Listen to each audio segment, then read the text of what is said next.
Hello everybody, my name is Grace and today I'm going to go on a new book. Is Who was Milton Bradley? Who was Milton Bradley? One September evening in 1860, a young man stepped off a train in New York City. He had taken 3 trains to get there from Springfield, Massachusetts. Milton Bradley thought Springfield was a big city, but it was nothing compared to New York. The streets were crowded with people, horses, and carriages. Everyone seemed to be in a hurry. 23-year-old Milton noticed how people were dressed. Women wore fancy hats with feathers and dress trimmed in lace. The men wore tall hats with suits and shiny tan satin vests. Milton thought they looked like they were all wearing their Sunday best, and it wasn't even Sunday. He hadn't come all the way to New York City to admire the fashions. He was there to convince people to buy and play a game. The next morning, Milton brought a new hat and suit so he would fit in the New Yorkers. Then he took a few samples of his game and walked into a stationery store. The store sold paper, pencils, and pens, plus small games and toys. He found the manager. "How do you do, sir? I'm Milton Bradley of the Milton Bradley Company of Springfield. I have come to New York with some samples of the new and most amazing games, sir."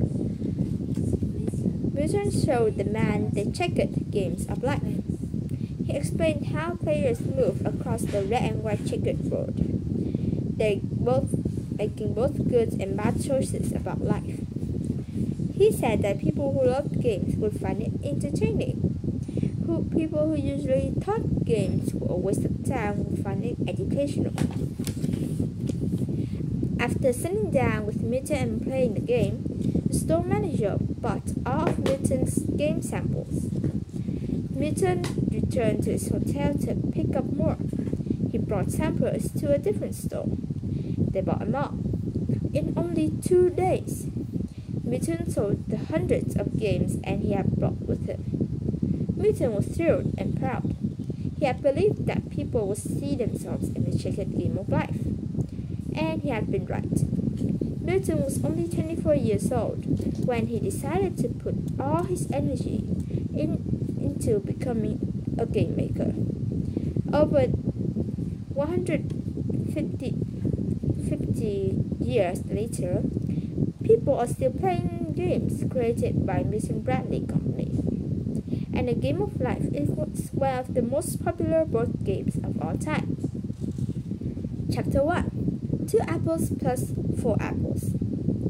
Milton Bradley was born on November 8, 1838 in Vienna, Maine.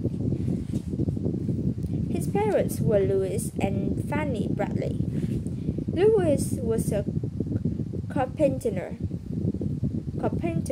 and a factory worker.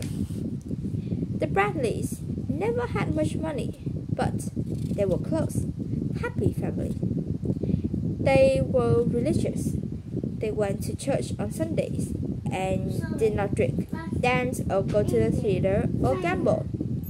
But they did believe in other kinds of fun. They spent their evenings reading together and played games like checkers or chess. Milton's parents were very involved in his education. When Milton was quite young, he didn't understand how to add and subtract. Louis put 6 bright apples on the kitchen table. He asked Milton to count them. Milton counted 6. Then Louis took away 2 apples. He asked Milton to count them now. Milton counted 4. Louis put back 2 apples. Now there were 6 again. Suddenly, Milton understood the numbers in the math problem in front of him represented greetings that you could count, put together, or take away. Using the shining apples made all the difference for him. He thought it was a wonderful way to learn. Milton always remembered how his father helped him understand math by using apples. When Milton was 11 years old, the family moved to Lowell, Massachusetts, so Louis could take a job in a cotton factory. Milton attended the Lowell Grammar School and immediately became best friends with a boy named George Tapley. Milton was a serious boy. George was happy and cheerful. He could always make Milton laugh. What a perfect pair! Milton had a talent for drawing and decided that he would study art at the Lawrence Scientific School when he finished high school. Milton didn't have enough money for Lawrence when he graduated from high school, so he went to work. He got a job in the office of a draftsman, a person who drew plans to build machines. Milton earned extra money by taking a job selling paper, pens, and ink. Lowell was famous for its busy factories. Many people traveled far from home to find work there. That meant they all wanted to write letters home as often they could. At night, Milton went to the boarding houses where factory workers lived, asking if anyone wanted to buy paper and pens. Milton was very successful. He wrote in his diary that the female factory workers bought more from him than the other salesmen because they thought he was funny and clever. In 1855, Milton's family had the $300 he needed to attend Lawrence Scientific School. But when his 2-year art course was nearly finished, Milton's father found a better job in Hartford, Connecticut.